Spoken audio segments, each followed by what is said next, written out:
My name is Anand and we are doing lecture number first of polynomial. और पहला जो हमारा टॉपिक है बच्चे वो है geometrical meaning of the zeros of a polynomial. मैं आपके साथ यहाँ पे ज्योमेट्रिकल मीनिंग स्टार्ट करने से पहले जीरोज ऑफ पॉलिनोमियल का मीनिंग डिस्कस करना चाहता हूँ। हालांकि आपने क्लास 9 में बहुत अच्छे से सीखा है और मैं मान के भी चलता हूँ आपको आ रहा होगा, बट फिर भी थोड़ा सा रिकैप सो दैट की चीजें मोर क्लियर हो और कहीं से कंफ्यूजन ना अराइज हो जाए। तो जीरोज ऑफ पॉलिनोमियल की जब बात ही करते हैं तो हमारे सामने एक छोटा सा इक्वेशन दिख रहा है y इक्वल टू 2x+3 और इसी के जीरोज को फाइंड आउट कर लेते हैं, चीजें क्लियर हो जाएंगी।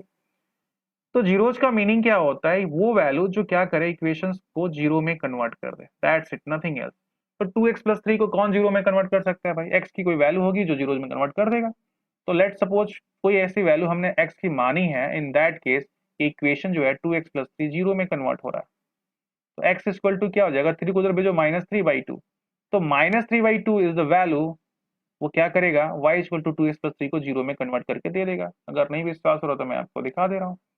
y टू x की वैल्यू -3/2 +3, ये लो 2 से 2 शहीद हो गया, -3 से +3 खत्म हो गया, y की वैल्यू 0 आ गई। तो इस तरह से क्या हुआ आपका, ये बात बता रहा है कि -3/2 मैं ही हूँ जो इस इक्वेशन को जीरो में कन्वर्ट कर सकता हूँ। यहाँ से आपको जीरोज का मीनिंग क्लियर हो गया। बच्चे जीरोज कभी भी ये मतलब नहीं होता है कि वो जीरो होगा किसी इक्वेशन के लिए। जीरोज ऑफ पॉलिनोमियल्स कोई भी नंबर हो सकता है, इट कुड बी -3/2, 1, 2, 0, 4, 6, 7, 9, जो मन में आ रहा है वो कुछ भी हो सकता है, ऐसा कोई रूल रेगुलेशन नहीं है। जीरो भी इंक्लूडेड है, जीरो भी जीरोज ऑफ पॉलिनोमियल्स कहलाता है, लेकिन हमेशा zero he zeros of polynomials हो ऐसा कोई कॉन्सेप्ट नहीं है, ये बात को दिमाग में रखेंगे। तो होपफुली जीरोज ऑफ पॉलिनोमियल्स का मीनिंग क्लियर हो गया। कोई भी वैल्यू जो इक्वेशन को जीरो में कन्वर्ट कर दे, जीरोज ऑफ पॉलिनोमियल्स कहलाता है। अभी यहाँ पे हमें क्या करना है, ज्योमेट्रिकल मीनिंग को सीखना है। तो यहाँ देखो y equal to 2x+3, y किस पे डिपेंड कर रहा है? तो यहाँ पे साफ साफ दिख रहा है y depend on x, right. तो x की वैल्यू को चेंज करेंगे तो y की वैल्यू चेंज करेगा। तो मेरे पास ये इक्वेशन है और x की वैल्यू मैं रखने वाला हूँ और देखता हूँ y की वैल्यू क्या क्या आ रहा है। जब मैंने x की वैल्यू -2 लूंगा तो y की वैल्यू -1 होगा। एक तो दिखना बनता है, चलो एक देख लेते हैं। तो x की वैल्यू मैंने -2 कहा, +3। देखो 2 2 जा माइनस, मतलब यहाँ पे 2 2 जा 4, -4 +3 क्या हो जाएगा, -1। और यहाँ आपको साफ साफ दिख रहा है -1। सिमिलरली यहाँ 2 रख दो, इन दैट केस 2 इंटू 2 +3, 2 2 जा 4 +3 7 दिखता है आपको। यहाँ y की वैल्यू 7 आ गई। तो x की 2 वैल्यू के लिए y का 7 है, x की -2 के लिए -1 है। ये वैल्यू जब पुटअप करना है बच्चे ना, तो एक बात ध्यान रखना, ये तुम सोच, बहुत बच्चे सोचते हैं -2 कहाँ से आ गया, ये 2 कहाँ से आ गया। कुछ नहीं यार, जो मन में है वो रखो, -1, 0, 4, 2, जो मन में है वो रख लो। बस इस बात को ध्यान रखना, जो भी वैल्यू लोगे वो राउंड फिगर होना चाहिए, मतलब 1 2 3 4 5 6 -1 2 जो भी करना है। और जो वैल्यू तुम्हारा y आ रहा हो, कोशिश यही करना है कि वो फ्रैक्शनल ना हो। फ्रैक्शनल हो जाएगा तो फिर यहाँ पे उसको रिप्रेजेंट करने में हमारे लिए क्या हो जाएगा, बहुत प्रॉब्लम हो जाएगी। और कहीं इस तरह का फ्रैक्शनल मिल गया 1.256 है तो बहुत बड़ा मुसीबत कर देगा। 1.2 तो फिर भी रिप्रेजेंट कर दोगे, 5 6 को रिप्रेजेंट कहाँ से करोगे, मतलब 0.056 का एरर आ जाएगा। वो तुम इसमें रिप्रेजेंट ही नहीं कर पाओगे ग्राफ में। जो हमें मिलता है ग्राफ उसमें 10 लाइन होते हैं, तो 10 लाइन में 1.2 तो फिर भी पॉसिबल है, बाकी चीजें पॉसिबल नहीं है। तो हमें वैल्यू रखते समय ये सोचना चाहिए कि जो भी ले रहा हूँ अगला वाला वैल्यू इस तरह का फ्रैक्शनल ना हो जाए कि उसको हम फिर ग्राफ में रिप्रेजेंट ही ना कर पाए। और कोशिश करते हैं आए ही ना फ्रैक्शनल, सिंपल से क्या हो, फ्रैक्शन में ना आके 1 2 3 4 करके आए। ये वैल्यू बहुत बड़ी भी मत ले लेना, -20, 20, 40 ऐसा नंबर ले लिया फिर ग्राफ में कहीं बनवे नहीं करे, ग्राफ के बाहर जा रहा है, पन्ने के बाहर जा रहा है, बाहर बनाओगे ठीक है, नहीं ऐसा नहीं करना है आपको। 10 2 3 4 मतलब छोटा वैल्यू लो, और ये छोटा वैल्यू आए, सिंपली वैल्यू आना चाहिए। सिंपल वैल्यू रहेगा तो चीजें आसान होंगी और ड्रॉ करना भी बहुत आसान होगा। फिल हो गया, ये बात समझ में आ गई कैसे करना है, क्या प्रिकॉशन रखने हैं आपको, ध्यान क्या रखने हैं। अब चलो, इसका थोड़ा सा हम कोऑर्डिनेट्स मिल चुके हैं, हमें पास x मिल चुका है, y के कोऑर्डिनेट्स मिल चुके हैं। अब इसको हम क्या करें, रिप्रेजेंट करते हैं पूरे। -2 -1 कहाँ मिलेगा भाई, -2 कहाँ, x -2 में है, 1 -1 में है। एक बात और आप जानते हो, पहले x लिखते हैं फिर y लिखते हैं, कभी भी रिप्रेजेंट करते हैं तो x को पहले लिखते हैं y को बाद में लिखते हैं। तो चलो -2 को देखो कहाँ है, ये रहा -2 यहाँ पे, और ये -1 हुआ, इनको जब मिलाएंगे तो ये किसी इस पॉइंट पे मिल रहा है, देखो ये लाइन यहाँ आ रही है, ये लाइन ऐसे। ये देखो -2 -1, x को पहले लिखेंगे y को बाद में लिखते हैं। तो -2 -1 आ गया। मैं छोटी छोटी बातों को भी बताते चल रहा हूँ, अगर क्लास 9 नई ढंग से भी पढ़ा है तो भी चीजें आपको क्लियर हो जाएंगी। बहुत डिटेल तो 9th नहीं कर सकते हैं ठीक है, लेकिन इतना बातें जरूर बताएंगे कि हाई स्कूल वाले में कोई प्रॉब्लम ना आए, क्लियर रहे, सब कुछ क्लियर कट रहे। अगली बारी क्या है 2,7, तो देखो तो 2 ये रहा, 7 ये रहा, ये देखो 7 है वाई पे, वाई में 7 चले हो, एक्स में 2 चले हो, एक्स में 2 चलो, वाई में 7 प्लस में चले हो, तो प्लस प्लस 2,7, देखो यहाँ 2,7, एक्स पहले वाई बाद में। अब इन दोनों लाइन को हम क्या करेंगे, हम इन्हें मिला देंगे, जो दो पॉइंट मिला है, लाइन मतलब दो पॉइंट, ये पॉइंट और ये पॉइंट, ये दो पॉइंट मिला ना, ये पॉइंट, इन दोनों पॉइंट को हमने ऐसे मिला दिया। जब तुम मिलाते हो तो तुमने क्या नोटिस किया, तुमने नोटिस किया कि ये वाला पॉइंट है, यहाँ पे एक्स एक्सिस पे ये लाइन काट रही है, और किसी एक्स एक्सिस पे नहीं काट रहा, बस यही काटा है। तो यहाँ पे तुम्हें जो वैल्यू मिल रही है वो कितना मिल रहा है, ये 1 तो पूरा चल गया, ये देखो 1 पे 2 देन 3 4 एंड 5, ये पांचवा नंबर का वैल्यू है, मतलब 1 और 0.5 और जोड़ दो, 1.5 लेफ्ट साइड में, तो -1.5। अब -1.5 को यहाँ पे 3/2 के रूप में रिप्रेजेंट कर दिया है। एक्स तो -3/2 हो गया, और वाई क्या हो जाएगा बच्चे, जीरो हो जाएगा। एक्स एक्सिस के ऊपर वाई की वैल्यू हमेशा जीरो होती है, क्लास 9th में रटते आए हुए हो। वाई एक्सिस पे एक्स की वैल्यू जीरो होती है, जैसे यहाँ पे अगर मैं देखूं तो यहाँ पे भी काट रहा है वाई एक्सिस पे, इन दैट केस ये जीरो है, क्यों, क्योंकि वाई एक्सिस पे एक्स की वैल्यू क्या होती है, जीरो होती है। वाई की वैल्यू 3, तो 3 पे काटा तो वाई की वैल्यू 3 हो गई। अब देखो यहाँ कहानी क्या है, ये जो यहाँ पे इंटरसेक्ट कर रहे हैं ना, किस पे कर रहे हैं, एक्स की वैल्यू -3/2 है, तो एक्स की वैल्यू -3/2 के लिए वाई की वैल्यू जीरो होने वाली है, और देखो यहाँ पे आया भी, एक्स की वैल्यू -3/2 वाई को जीरो में कन्वर्ट कर रहा है। इसी का वाइस वर्सा भी कर सकते हो, मतलब देख लो ये -3/2 रख दो, यहाँ पे -3/2 यहाँ रखा था, वाई की वैल्यू जीरो आ गया। वाइस वर्सा का मतलब क्या है, चलो एक्स के लिए निकाल लेते, थोड़ा जीरो फाइंड आउट करते हैं।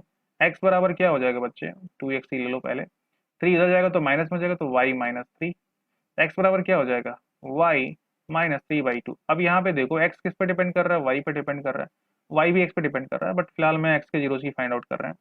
तो वाई की वैल्यू क्या रख दें कि एक्स जीरो में कन्वर्ट हो जाए, तो वाई की वैल्यू 3 ऐसी वैल्यू है जो इसको जीरो में कन्वर्ट कर देगा। वाई की वैल्यू जब 3 था, जब 3 पे ये इंटरसेप्ट कर रहा था, इन दैट केस वाई की एक्स की वैल्यू जीरो हो रही थी, देख लो रख के देखते हैं बात बनती है क्या। एक्स इक्वल टू वाई की वैल्यू मैंने 3 -3/2, 3 में से 3 जाएगा zero, 0/2 that is what zero, x का मान जीरो हो गया, तो ये काम बन सकता है। तो फिलहाल मुझे y इक्वल टू 2x+3 के बारे में डिस्कस करना था, और उसका जीरोज क्या है, -3/2 है।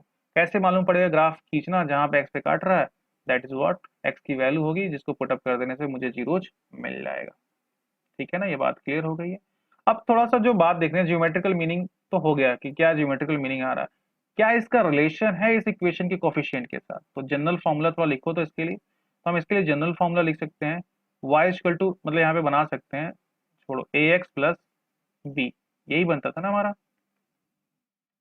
ax प्लस बी, ये आपका जनरल फॉर्मूला हो जा रहा है लीनियर इक्वेशन के लिए, वन वेरिएबल वाले के लिए। ये वन वेरिएबल का है, देखो यहाँ पे एक ही वेरिएबल है, केवल एक्स वाई नहीं है, तो वन वेरिएबल के जनरल फॉर्मूला यही है, that is what equal to zero. अब यहाँ पे इसको कंपेयर करना है मुझे, 2x+3 यहाँ लिख दो। बच्चे एक्स के बगल में a है, एक्स के बगल में 2 है, तो a की वैल्यू क्या हो जाएगी, 2। b के बगल में क्या है, कुछ नहीं, मतलब यहाँ b के बगल में क्या है, b है, b यहाँ पे क्या है, 3 है, तो b की वैल्यू क्या होगा, चुपचाप 3 लिख दो। थोड़ा रिलेशन देखो तो क्या मिल रहा है, -3/2 कुछ रिलेशन दिखा रहा है क्या, तो इस कंडीशन में जब लीनियर इक्वेशन होता है, तो इसको अगर मैं -b/a के फॉर्म में लिखूं, किसके फॉर्म में, -b/a, that is what equal to minus, b का मान 3 है और a का मान 2 है, -3/2, माइनस माइनस कट जाएगा, b/a का मान 3/2 होता है। तो जब तुमने -b/a लिया तो -3/2 मिला, और इसका मतलब क्या हुआ बच्चे, ये क्या दिखा रहा है -3/2, ये तो -3/2 जीरोज ऑफ पॉलिनोमियल्स है, अभी यहाँ देखा आपने, है कि नहीं है, जीरोज ऑफ पॉलिनोमियल्स। तो यहाँ पे एक जनरल फॉर्म मिल रहा है, -b/a जीरोज बना दे रहा है, क्या ये हर इक्वेशन के लिए वैलिड हो रहा है, मतलब कोई भी ऐसा इक्वेशन लिखो जो लीनियर इक्वेशन हो, वन वेरिएबल हो, क्या ये हर जगह यही काम करेगा, देख लेते हैं एक बार। कोई एग्जांपल ले लो, चलो 5x+8 that is what equal to y, तो ये -b/a पे काम कर रहा है क्या, 8 को ले लो, -8, और a का वैल्यू क्या होगा, 5 होगा, भाई देख लो, ax+b, a का मान 5 और b का मान 8, माइनस लगा दो, -8/5 रख के देखो तो 5 मल्टीप्लाई -8/5 प्लस 8 कट जाएगा, -8 + 8 जीरो, जी हाँ जीरो में कन्वर्ट हो जा रहा है।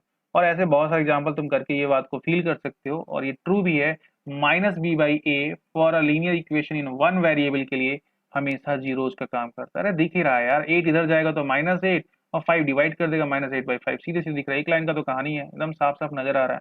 इसमें कौन सा रॉकेट साइंस चलाना है कि अरे क्या है क्या है, सिंपल से 5x+8 बराबर जीरो, तो -8/5, और ये क्या, देखो तो 8 और 5 ले लो, अपॉन माइनस लगा दो, बात तो वही बन रही है।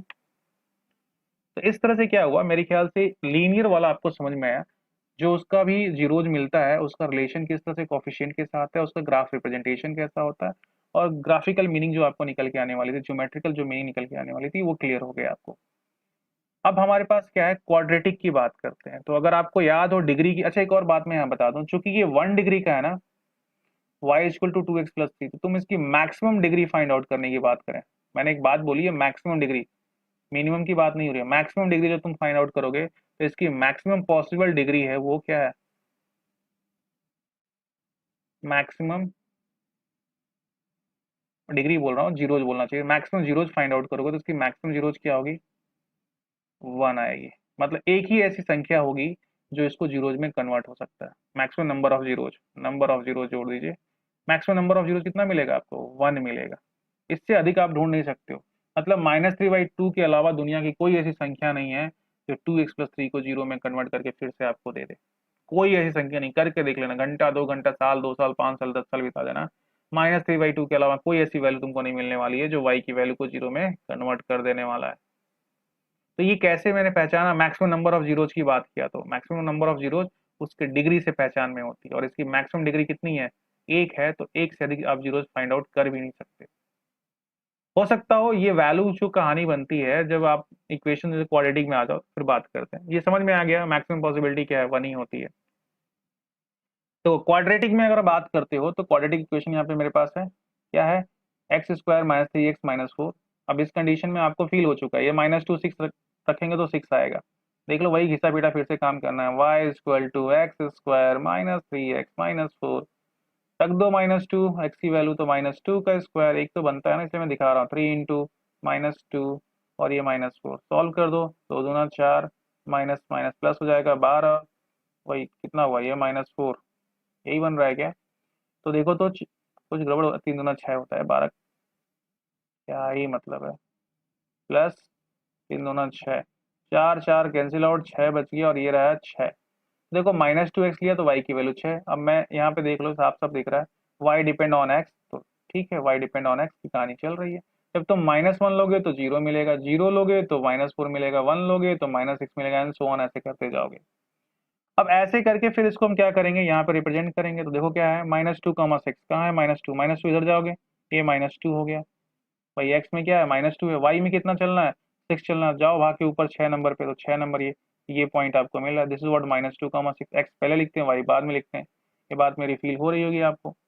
फिर उसके बाद कौन है, -1, 0, लेफ्ट में आओ, -1 और -0, यही है -1, 0, x -1 है, y तो उठा नहीं ना, ऊपर गया नीचे गया, तो x पे y का मान 0 होता है, y 0 मतलब यहाँ पे क्या है, ये 0 वाला यहीं पे मिल पाएगा, -1, 0, और कमाल की देखो ये लाइन यहाँ पे इंटरसेप्ट कर चुकी है, यहाँ काट दी है, तो जो वैल्यू मिलेगा ये -1 x की वैल्यू इसको 0 में कन्वर्ट कर देगा, दिखा भी दे रहा हूँ, -1 की वैल्यू यहाँ रखो तो 0 है क्या, y -1 का स्क्वायर -3 इंटू -1 और यहाँ पे -4, यहाँ पे -1 का स्क्वायर -1 ही हो जाएगा, तो ये +1 हो जाएगा, 3 इंटू -1 +3 हो जाएगा, और ये -4, 3 1 +4, -4 कट के 0 आएगा, देखो जीरोज मिला कि नहीं मिला, है ना। तो -1 is what, zeros of polynomial, से मैंने अब बात पिछले ही बताई थी, जहाँ पे ये इंटरसेप्ट करेंगे, मतलब एक्स के फंक्शन पे बात कर रहा है, तो यहाँ पे क्या है, एक्स यहाँ पे -3/2 इंटरसेप्ट हो रहा है, वाई 0 है, तो एक्स की वैल्यू यहाँ पे इसको 0 कन्वर्ट कर देगा। ऐसे ही यहाँ पे क्या हुआ, इसने एक्स को यहाँ पे इस पॉइंट पे काटा, तो -1 एक्स की वैल्यू क्या करेगा, इसको 0 में कन्वर्ट कर देगा।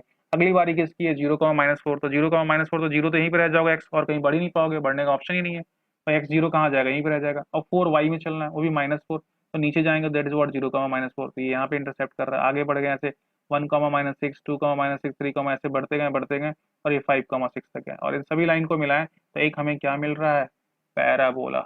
पैरा, पैरा मतलब पैर, ठीक है ना, ने बोला, पैराबोला, ठीक है, तो ये पैराबोला हो गया। जब भी पैराबोला शेप दिखे तो तुम समझ जाना कि क्वाड्रेटिक ही है, कहीं इंटरसेक्ट कर रहा हो ना कर रहा हो उससे कोई मतलब नहीं, कहीं भी तुमको पैराबोला दिखता है मतलब वो क्वाड्रेटिक है, क्वाड्रेटिक का ये पहचान है, पैराबोला का ग्राफ बन जाना। अब क्या इसका रिलेशन है क्या कोफिशिएंट वगैरह के साथ, कुछ मतलब मिल रहा है, तो देखो बच्चे अभी डायरेक्टली कोई रिलेशन नहीं मिलता है डायरेक्टली। अगर मैं ऐसे कहूँ कि b/a या c/a, जनरल फॉर्मूला मैं हालांकि लिख देता हूँ, इसका जनरल फॉर्मूला होता है क्वाड्रेटिक का ax² + bx plus c that is what equal to 0। ये जनरल फॉर्मूला है। इन दैट केस अब यहाँ पे इसको कंपेयर करेंगे, वैल्यू को पुटअप करेंगे, तो यहाँ पे क्या हो जाएगा, x square minus 3x minus 4 that is what equal to 0। A का मान निकालो, तो ए का मान क्या हो जाएगा, एक्स स्क्वायर के बगल में ए, एक्स के बगल में कुछ नहीं है तो 1 मानेंगे, ए बराबर 1। बी की बात करें तो बी के बगल में -3 है तो बी इक्वल टू -3, और सी इक्वल टू 4 है तो सी इक्वल टू -4 हो जाएगा। अब इसमें क्या है बच्चे, जो एक्चुअल रिलेशन होता है आपका कहीं -b/a c/a करके नहीं मिलने वाला, सीधे सीधे कहानी मिल रहा है। जो मिलेगा वो जीरोज के सम के फॉर्म में मिलता है। मतलब हमें जीरोज मानना पड़ता है, मान लो एक जीरोज अल्फा एक जीरोज बीटा है तो हमें अल्फा प्लस बीटा की वैल्यू मिलती है, अल्फा इंटू बीटा की वैल्यू मिलती है, ठीक है ना। कहीं अल्फा की वैल्यू अकेले नहीं मिल पाती है, बीटा की वैल्यू अकेले नहीं मिल पाती है, हालांकि यहाँ पे अल्फा की वैल्यू है। अल्फा बीटा क्या है, जीरोज है। अभी इसके बारे में हमें 1.2 से स्टार्ट करेंगे, इसके बारे में डिस्कस करना। अभी तो 1.1 भी स्टार्टिंग हो, इंट्रोडक्शन कर रहे हैं, तो न्यूमेरिकल भी नहीं सॉल्व कराऊंगा, पहले थ्योरेटिकल पोर्शन कंप्लीट हो जाए। अल्फा जीरोज है, बीटा भी जीरोज है भाई, कोई भी क्वाड्रेटिक इक्वेशन उसके मैक्सिमम जीरोज 2 मिल सकते हैं, ये क्लास 9th में ही पढ़ा। अच्छा, इसके मैक्सिमम जीरोज कितने हैं, मैक्सिमम 2 है, मिनिमम 0 भी हो सकता है, कुछ भी नहीं मिल सकता है। हो सकता है ये कहीं पे काटे ही नहीं वाई एक्स पे, भाई ये किस पे डिपेंड कर रहा है, ये डिपेंड कर रहा है एक्स पे। और ये हो सकता है ग्राफ कुछ इस तरह से बन जाए एक्स को काटे ही ना, तो फिर कहाँ घंटा 0 मिलेगा, मिल भी नहीं करेगा। तो 0 भी पॉसिबल है, बट मैक्सिमम कितना कर सकते हो किसी क्वाड्रेटिक का जीरो, तो मैक्सिमम 2 फाइंड आउट कर सकते हो, एक भी मिल सकता है, 0 भी मिल सकता है, ठीक है। अल्फा बीटा जीरोज है, तो यहाँ पे जो रिलेशन मिलता है इन जीरोज का, वो ये इनके सम का मिलता है, अल्फा प्लस बीटा का मिलेगा, अल्फा इंटू बीटा का मिलेगा, किसी इंडिविजुअल का रिलेशन नहीं मिलने को मिलता। कोफिशिएंट के साथ अल्फा प्लस बीटा का कोई, सॉरी अल्फा का इनके किसी एक कोफिशिएंट, मतलब एक कोफिशिएंट के साथ कोई रिलेशन ढूंढोगे, बीटा का कुछ ढूंढोगे तो नहीं मिलेगा। लकली मिल गया तो मिल गया, बट वो गलत तरीका होगा। हमेशा अल्फा प्लस बीटा मिलेगा, या तो अल्फा इंटू बीटा मिलेगा। Alpha plus beta minus b by a होता है, alpha into beta c by a होता है। फील कर लो, आगे की बात चलो बोल ही दिया हूँ तो दिखाई दूं। अल्फा प्लस बीटा मतलब क्या करना है, ये दो जीरोज आपको मिले हुए हैं, इनकी वैल्यू क्या होगी, माइनस बी बाई ए की है। जब इसके दो जीरोज पता कर लेंगे, उनको जोड़ देंगे, जिसकी वैल्यू क्या मिलेगी, माइनस बी बाई ए के बराबर होगी। अब इन दोनों की जीरोज यहाँ पे पता कर लो क्या है, दिखा देते हैं, फील करो यहाँ पे इसको। X square minus 3x minus 4 बराबर 0 को फैक्टराइज थोड़ा करो तो फैक्टराइज करोगे तो इस तरह से फैक्टर करना होता है कि जोड़ो तो या घटाओ, -3 के साथ मल्टीप्लाई करो तो -4 आए। ठीक है, ये चीजें आप पढ़ रखे हो क्लास 9 में, और हाई स्कूल में भी डिस्कस करना। अभी मैं इसको बहुत ज्यादा सिखा नहीं रहा हूँ, जब लेक्चर कराऊंगा तो सिखाऊंगा, वरना बहुत लेंदी लेक्चर हो जाएगा। तो मल्टीप्लाई करेंगे और फैक्टराइज करेंगे तो एक्स स्क्वायर, अभी फिलहाल के लिए एक्सेप्ट कर लो, अगर आता है तो बहुत बढ़िया, नहीं आता तो एक्सपेक्ट करो, हाँ ठीक है होता है ऐसा कुछ, -4x और प्लस एक्स, और यहाँ पे -4 that is what equal to 0। अब यहाँ पे x कॉमन ले लेंगे तो x-4 मिलेगा, +1 कॉमन ले लेंगे तो यहाँ पे भी x-4 मिलेगा, that is what equal to 0। तो यहाँ पे x+1 हो जाएगा बच्चे, और एक ब्रैकेट में x-4 हो जाएंगे, that is what equal to 0। तो यहाँ से क्या करेंगे, इसको मिटा दूं, इस तरह से यहाँ पे मिल जाएगा हमें x equal to -1, x equal to 4। एक मुझे -1 मिला और एक क्या मिला, x4 मिला। तो इनके साथ रिलेशन हमें मिल जाएगा, ढूंढ सकते हैं, देख लो। -1 लेके आना है मुझे, तो मैंने अभी alpha plus beta minus b by ये फॉर्मूला बना, कैसे होता है ये डिस्कस करने वाला हूँ। फिलहाल अभी मान लीजिए माइनस बी बाई, तो माइनस बी की वैल्यू क्या है बच्चे, -3 है, और ए की वैल्यू क्या है बच्चे, 1 है। तो यहाँ पे कंडीशन में क्या होगा, सम ऑफ जीरोस देखो तो x -1 है और ये +4 है, तो सम किया मैंने, इन दोनों को जोड़ा तो मुझे क्या मिला, 3 मिला। और माइनस बी बाई ये जब सॉल्व किया तो माइनस छूट रहा है, माइनस माइनस वही कह रहा हूँ, क्या गड़बड़ हो रहा है। माइनस पहले से था और -3 का भी है, तो -3, और बाई ए का मान 133 कर दी थी। देखो तो अल्फा प्लस बीटा 3 आया, और alpha plus beta minus b by a सीधे लिख के भी बता सकते हो 3 है। इतना निकालने की जरूरत ही क्या है, मैं इतना फैक्टर क्यों करूँ। अल्फा प्लस बीटा सीधे सीधे बोल दूंगा माइनस बी बाई ए, मतलब -3/1 होता है अल्फा प्लस बीटा का मान।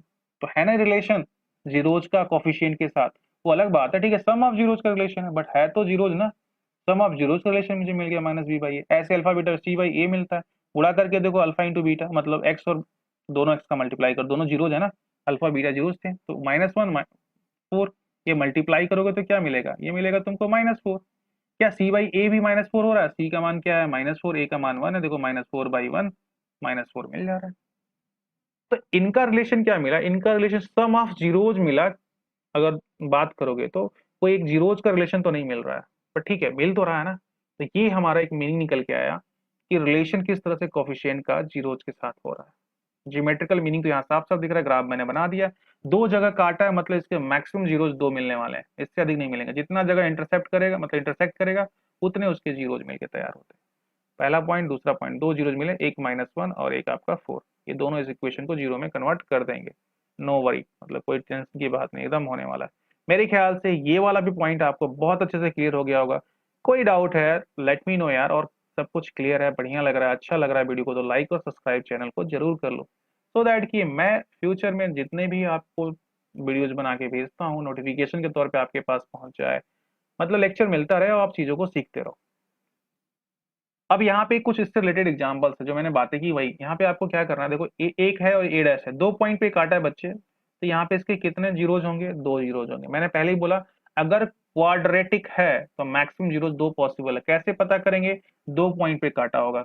ग्राफ को देख के कैसे पहचानेंगे कि क्वाड्रेटिक है, तो सिंपल सी कहानी है, वो एक पैराबोला बना रहा होगा। ये देखो पैराबोला बन रहा है, और पैराबोला बन रहा है तो ये क्वाड्रेटिक है। कितने जीरोज मिल सकते हैं, तो दो पॉइंट पे काटा हुआ है, देखो ये एक्स पे डिपेंड कर रहा है। अगर ये ए वाई स्क्वायर हो तो वाई पे ढूंढता है, वाई पे काटा है क्या, ये वाई पे एक बार काटा, तो यहाँ पे 1 निकल के आ जाता है। क्योंकि एक्स के बारे में चर्चा हो तो सिर्फ एक्स के बारे में हम डिस्कस करेंगे। X square b x plus c है ना, अगर यही कहीं ऐसा होता a y square plus b y plus c, मैं एक एक छोटी छोटी बातों को डिस्कस कर रहा हूँ, कहीं गड़बड़ ना हो जाए आपके, मतलब चीजें एकदम क्लियर कॉन्सेप्ट रहे। अब ऐसा इक्वेशन मिलता तो फिर इस कंडीशन में इस ग्राफ को देख के मैं बोलता इसके जीरोज 1 है, क्योंकि इसने वाई पे सिर्फ एक ही जगह इंटरसेप्ट किया और कहीं पे नहीं किया। ये वैल्यू वाई पे डिपेंड कर रहा है ना, तो वाई पे इंटरसेप्ट करेगा, उसके हिसाब से मिल जाएगा जीरोज। तो फिलहाल एक्स के लिए बात हो तो एक्स के लिए देखो दो पॉइंट पे काटा है, दो जीरोज, यहाँ पे भी दो पॉइंट पे काटा है, दो जीरोज, खत्म कहानी, इसमें कुछ बहुत सोचना नहीं, रॉकेट साइंस नहीं लगाना। अगले ग्राफ में देखो तो क्या कहता है भाई, अगले ग्राफ में कह रहे हैं ये देखो ये यहाँ से गया, अब मुझे बताना किसका, a x square b x plus c के लिए बात करनी है, a x square b x plus c के लिए बात करनी है, तो फिर एक्स पे तो ये वाई पे काट रहा है ना, एक्स पे तो कहीं टच ही नहीं किया, नहीं टच किया, तो फिर यहाँ पे सिंपल सा नो जीरोज, क्या बोलेंगे, नहीं है भैया zeros, no zeros of polynomials, कोई नहीं मिलने वाला, ढूंढते रह जाओगे। यहाँ पे याद लो कहीं किसी को छुआ ही नहीं, टेंशन फ्री हो जाओ, इसके लिए भी आंसर होगा नो जीरोज, कोई जीरोज नहीं है, ठीक है ना। तो मेरे ख्याल से अभी आपको चीजें क्लियर हो गई होंगी किस तरह से आंसर देख के ग्राफ को बता सकते हो आप। रिलेशन तो मैंने बात को डिस्कस कर ही दी आपके साथ। अब हमारे पास जो है बच्चे वो है क्यूबिक फॉर्म वाले, तो इस वाले ग्राफ को भी समझते हो, देखो मैं वो एनसीईआरटी के जो तीन पन्ने हैं ना जो तुम्हारे लिए सरदर्दी बन जाते हैं, देख के लगता है क्या है, कितना मतलब कॉम्प्लिकेटेड लिख दिया, क्या क्या बातें बोल दी उसने, मतलब देख के पढ़ने का मन नहीं करता, डर लगता है उसको देख के, सीधे एक्सरसाइज पे जाते हैं, अच्छा यहाँ इतना इतना काटा, इतना इतना जीरो जो बोल के खत्म, अगले वाले टॉपिक में पहुंच जाते हैं, जंप कर जाते हैं, वहां पे कुछ फैक्टराइजेशन वगैरह जो भी है, alpha plus beta, alpha into beta, ये सब निकालना शुरू कर देते हैं और यहीं पे कहानी खत्म कर देते हैं। अंदर जाके फील नहीं करते हैं चैप्टर को, तो चैप्टर का फील हो रहा है, जो वो बोल रहा है ना कि हाई स्कूल में क्या नया पढ़ रहे हो पॉलिनोमियल्स में, उसका ये फील है, किस तरह से ग्राफ दिखते हैं क्वाड्रेटिक के, मीनिंग समझ में आ रहा, दो जगह काटा तो मतलब दो जीरो मिलेगा, तीन जगह काटा तो तीन जीरोज मिलेगा, ग्राफिकल स्टडी कर रहे हो तुम, ज्योमेट्रिकल स्टडी कर रहे हो, उसका शेप देख के आप बता रहे हो कि वो क्या होगा, सीधा है तो लीनियर इक्वेशन बोल रहे हो, पैराबोला है तो क्वाड्रेटिक बोल रहे हो, ऐसे आपको दिख रहा है इस तरह से, जिगजैग में आपको नजर आ रहा था क्यूबिक आप इसको बोलने वाले हो। क्यों क्यूबिक बोला, देखो यहाँ तीन पॉइंट पे काट रहा है, 1 2 3, तीन जीरोज मिल जाएंगे, और मैंने आपको बोला मैक्सिमम जीरोज क्वाड्रेटिक के लिए दो ही होता है, तीन नहीं हो सकता है। अब क्यूबिक में तीन हो गए, मैक्सिमम पॉसिबिलिटी है, क्यों, क्यूबिक का मैक्सिमम डिग्री कितना होता है, थ्री होता है। ये जो मैं बता रहा हूँ आपको कितना मैक्सिमम पॉसिबिलिटी, वो डिग्री को तो देख के बता पा रहा हूँ, थ्री है तो थ्री होगा मैक्सिमम, मिनिमम तो जीरो भी हो सकता है, होगा ही नहीं, हो सकता ना हो, ऐसा भी पॉसिबल। अब ऐसे ग्राफ बन जाए तो नहीं होगा, कुछ इस तरह से, ऐसे ऐसे, मतलब सॉरी, किसका एक्स पे डिपेंड कर रहा है, तो एक्स काटो ही मत, ऐसे ऐसे बना दो, लो हो गया, बन गया ऐसे ऐसे, कहीं काटा ही नहीं, नहीं काटा तो फिर क्या हुआ, नहीं है भाई जीरो, जिसका खत्म कहानी इस इक्वेशन के लिए जिसके लिए भी बात हो रही है। इसने कहीं एक्स पे काटा, नहीं काटा, एक्स पे डिपेंडेंसी थी, a x cube plus b x square plus c x plus zero, इसमें कहीं पे उसने एक्स को टच ही नहीं किया, टच ही नहीं किया तो फिर जीरो का आएगा, बन ही नहीं पाएगा। तो ये सिस्टम है आपके जीरोज को पता करना, किसी भी ज्योमेट्री को देख के ग्राफ के अंदर कितना जगह इंटरसेक्ट किया वहां मालूम पड़ जाएगा। अब यहाँ पे इसकी जीरोज बताओ तो -2 एक जीरोज है, देख रहा ना साफ साफ, बोलो हो, हाँ भाई मिल रहा है, तो -2। अब क्या ही बोलोगे, कैमरे में घुस के थोड़ी ना बोलोगे, जब देखोगे तब बोलोगे, कमेंट बॉक्स में लिखोगे, ठीक है, जब देखना तब बताना। -2 इसका जीरोज होगा, एक्स भी जीरो है तो मतलब जीरो भी जीरोज का काम करेगा, 0,0 होता है ये पॉइंट कोऑर्डिनेट्स वाला, ये टू भी होगा, मतलब 2 0 -2, ये सब इसको जीरोज में कन्वर्ट करते हैं, फील कर लो, सही बात है झूठ बात है, गलत बोल रहा है सही बोल रहा है। वाई इक्वल टू -2 का क्यूब -4 इंटू -2, -2 का क्यूब -8 हो जाएगा बच्चे, माइनस माइनस प्लस, +8, ये कट के जीरो मिल जाएगा, क्या बात है, जीरो रख के देख लो, वाई एक्स की वैल्यू जीरो का क्यूब -4 इंटू जीरो, जीरो में से जीरो जाएगा खत्म, जीरो, ये बात है। 2 रख के देख लो तो y 2 का क्यू 8 हो जाएगा, 4 इंटू 2 4 2 जा 8, 8 में से 8 जाएगा, फिर अगेन 0। तो देखा यहाँ पे 3 जीरोज मिल गए, कहानी क्लियर हो गई है। अब इसका रिलेशन भी कोफिशिएंट के साथ होता है, दैट इज व्हाट, पहले हम इसका जीरोज फाइंड आउट करेंगे, जो भी इक्वेशन है एक्स क्यू माइनस 4x का हम जीरोज फाइंड आउट करेंगे। एक बार जीरोज फाइंड आउट हो जाएगा, इन दैट केस आप क्या करोगे, जो भी जीरोज निकलेंगे 3 मिलेंगे मैक्सिमम, देखो 3 मिल रहे हैं, तो इनका सम देखेंगे अल्फा बीटा और गामा, ये निकालेंगे। फिर क्या करेंगे, alpha beta plus beta gamma plus gamma alpha, ठीक है ना, alpha into beta into gamma, ये सब क्या करेंगे हम लोग पूरा बकायदे इसको देखेंगे, किस तरह से इसकी वैल्यूज क्या होती हैं, क्या रिलेशंस होता है, वो सब उसमें हम लोग डिस्कस कर लेंगे। फिलहाल अभी वो सब चीजें यहाँ डिस्कस नहीं करनी है, अगेन फिर चैप्टर लेंदी होने लगे, लेक्चर लेंदी होने लगेगा तो फिर प्रॉब्लम क्रिएट हो जाएंगी।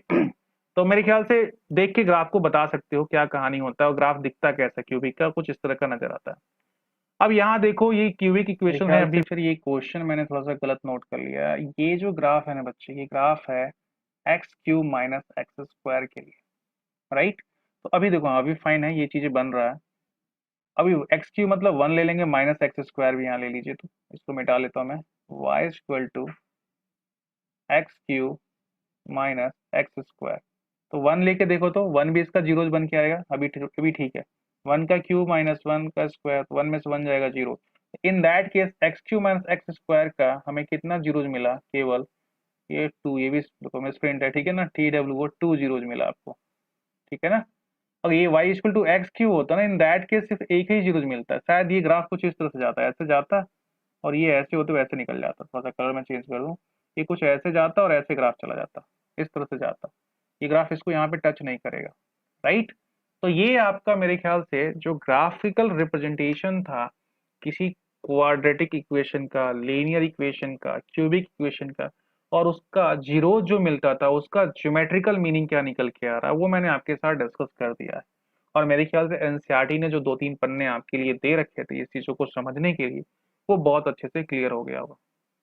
जितनी जगह वो इंटरसेक्ट करेगा उतने उसके जीरोज मिलेंगे। किसी भी पॉलिनोमियल्स के जीरोज की जब तुम बात करें तो मैक्सिमम पॉसिबिलिटी उसके डिग्री पे डिसाइड होती है, मैक्सिमम वही होगी, मिनिमम कुड भी कुछ भी हो सकता है, 1 2 जो भी बनना है बन सकता है, दैट्स नॉट मतलब मैटर, वो नहीं करता है, डिपेंड करता है कि क्वेश्चन किस तरह से आपका बन रहा है। मैं जैसे दिखाया भी था, अगर मैं बोलूँ मिनिमम जीरो कैसे होगा तो इसका जीरो मुझे दिखाना हो तो बड़ा आसानी से मैं दिखा सकता हूँ, ये कुछ इस तरह से बना लिया, ये इधर बना लिया, और एक्स पे डिपेंड कर रहा है, मैं एक्स पर टच ही ना करूँ, ऐसे निकल जाऊँ, तो फिर क्या होगा, इसका ऐसे ऐसे ऐसे बना दिया मैंने, तो फिर ये क्या है, ये नहीं बनता है, खत्म कहानी, सिंपल सा चीज़ था। क्वाड्रेटिक वाले में तो देखा ही था, उसने ऐसे काट दिया था, एक्स पे टच ही नहीं कर रहा, तो कोई मतलब ही नहीं, खत्म कहानी है। तो इस तरह से क्या हुआ, हमारा पहला जो लेक्चर था पॉलिनोमियल्स का इंट्रोडक्शन वाला, वो क्लियर होता है। अब नेक्स्ट लेक्चर से हम लोग एक्सरसाइज को शुरू करेंगे।